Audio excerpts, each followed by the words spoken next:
तो नमस्कार। जनवरी 2016 में जेएनयू कैंपस के अंदर देश विरोधी नारे लगे थे और इन नारों में कन्हैया कुमार हो, शहला रशीद हो, तमाम ऐसे छात्रों का नाम आया जिनके ऊपर ये आरोप लगे कि उन्होंने देश विरोधी नारे कैंपस के अंदर लगाए हैं। और सेंटर में भाजपा की सरकार थी और पूरे देश की पब्लिक में काफ़ी गुस्सा था और ये लोग चाह रहे थे कि जिन भी लोगों ने देश विरोधी नारे कैंपस के अंदर लगाए हैं उनके ऊपर देश विरोधी धाराओं के अंदर केस होना चाहिए और कड़ी से कड़ी सजा मिलनी चाहिए। उस समय कुछ एक लोगों को जेल में भी रखा, लेकिन किसी को भी कठोर सजा नहीं हुई। ये जो देश विरोधी नारे कैंपस के अंदर लगे, अगर इन देश विरोधी नारों का सबसे ज़्यादा फायदा किसी पॉलिटिकल पार्टी को मिला तो भारतीय जनता पार्टी थी। बीजेपी ने देश के किसी भी कोने में जहाँ जहाँ चुनाव हुए, इन मुद्दों के नाम पे या इन नारों के नाम पे ही अपने पक्ष में वोट मांगे, लोगों ने इनको वोट भी दिया। और उसी समय लगभग गुजरात में पाटीदार आंदोलन छिड़ा हुआ था। अमित शाह और नरेंद्र मोदी को उन्हीं के राज्य में अगर कोई चुनौती दे रहा था तो वो हार्दिक पटेल और अल्पेश ठाकुर जैसे युवा नेता थे, जिन्होंने पाटीदार आंदोलन के नाम पे गुजरात में मोदी और अमित शाह के नाक में दम कर रखा था।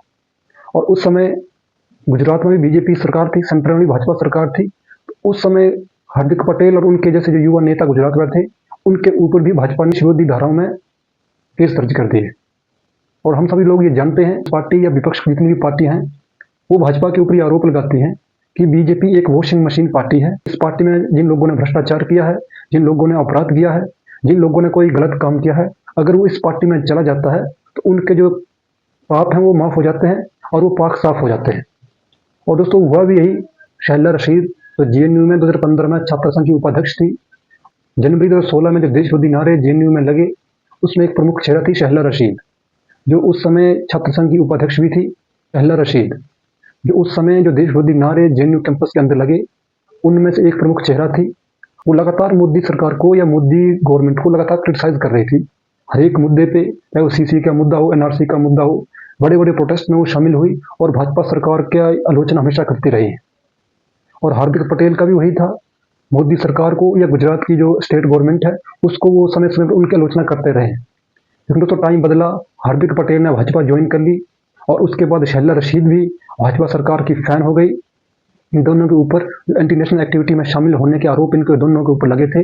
आज भाजपा सरकार ने दोनों से वो आरोप जो लगभग वापस ले लिया है और कोर्ट ने भी इनको मंजूरी दे दी है कि जो देश विरोधी नारे इन दोनों ने लगाए थे, इन दोनों के ऊपर जो देश विरोधी धाराओं में केस दर्ज हैं उन केस को वापस लिया जाए और इनको जो है एक देशभक्त जो है करार दिया जाए।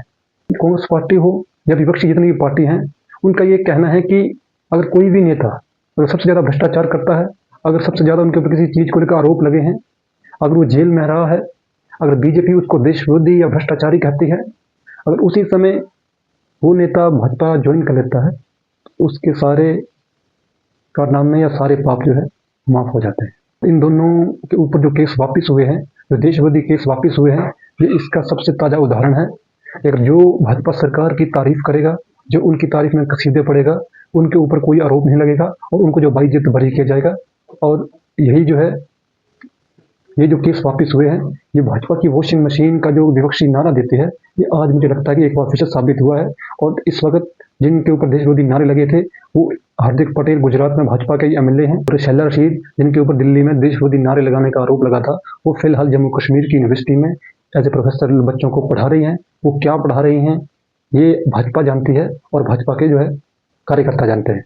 तो जो विपक्षी आरोप लगाता था कि जो भी भ्रष्टाचारी हों, जिसने कोई गलत काम किया है, अगर वो बीजेपी में चला जाता है तो उसके सारे पाप माफ़ हो जाते हैं।